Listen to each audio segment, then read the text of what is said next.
Vamos falar sobre esse assunto com a Isabel Mega, nossa analista lá em Brasília. Oi, Isabel, quando tivemos ali o primeiro dia de julgamentos, em que as questões preliminares foram analisadas e teve a divergência do Luiz Fux, muitos falou sobre ali uma possibilidade de brecha para a defesa dos agora acusados, para que elas pudessem explorar essas brechas levantadas naquela oportunidade. Tivemos o segundo dia de julgamento, o ministro Luiz Fux aceitando a denúncia, formando essa unanimidade na primeira turma do Supremo Tribunal Federal e com um voto que a gente trouxe ali esse trecho, Isabel, elogiando o trabalho do ministro Alexandre de Moraes. As defesas dos acusados ainda veem essas brechas? Ainda vem, inclusive elogiaram bastante o voto do ministro Luiz Fux, Carol, apesar de ter sido um voto de revés para todos os denunciados. Todos eles agora são formalmente réus na primeira turma do Supremo Tribunal Federal.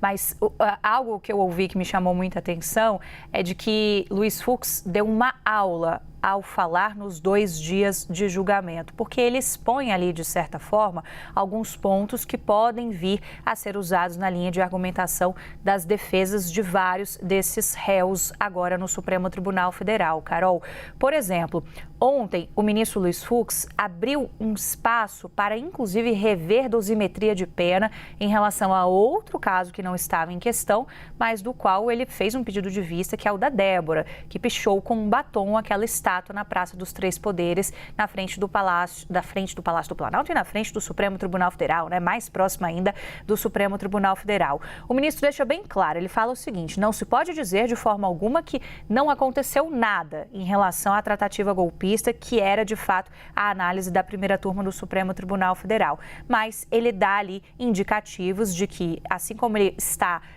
sinalizando para o caso da Débora, o mesmo pode acontecer em relação ao caso de outros réus no Supremo, e aí falando especificamente dos réus de ontem, Carol. O ministro Luiz Fux, ele também fez ali um debate sobre o que é de fato fato consumado ou o que é tentativa. Ele usa uma expressão que me chamou a atenção, Carol, porque ele joga a bola para o legislador e diz que o Supremo tem que fazer esse debate. A expressão que ele usa é: há um arranhão na Constituição. Nesse momento, o próprio ministro Flávio Dino, eles tiveram algumas trocas ali de impressões durante o julgamento, não necessariamente concordando, mas neste momento o próprio ministro Flávio Dino também aparenta ali ter uma disposição de que, de fato, esse possa ser um assunto a ser avaliado lá na frente, né? Isso também é pano de fundo do debate. O ministro, ele fala assim: tentativa como ato consumado, todo crime tem atos preparatórios, mas falta verificação de antecedentes técnicos científicos. É nessa tecla que o Fux bateu e isso animou bastante as defesas. Carol, um outro ponto também que o ministro Luiz Fux trouxe foi a questão da colaboração premiada de Mauro Cid, né? Também com um posicionamento ali um pouco mais crítico que os demais ministros da Suprema Corte. Então esse pode vir a ser outro ponto a ser explorado, por mais que o Supremo tenha tomado ali um cuidado que foi muito claro em relação a não se basear somente na delação de Mauro Cid. Para além de Luiz Fux, as defesas também enxergaram, Carol, uma possibilidade de desmontar pelo menos uma das imputações que são feitas, a questão da organização criminosa, porque elas afirmam que a arma das pessoas ali era prego, era esse tipo de material, que de fato as pessoas não estavam necessariamente armadas. Esse é o argumento da defesa e que isso aparece ali na denúncia da Procuradoria-Geral da República, e nem que era algo organizado. Então é por essa linha que as defesas também vão atuar daqui para frente. Tá só começando, Carol. É um julgamento que na prática trouxe a possibilidade de abertura da ação penal. Daqui para frente, o que a gente vai ver de fato é uma baita linha ali de investigação do Supremo Tribunal Federal também.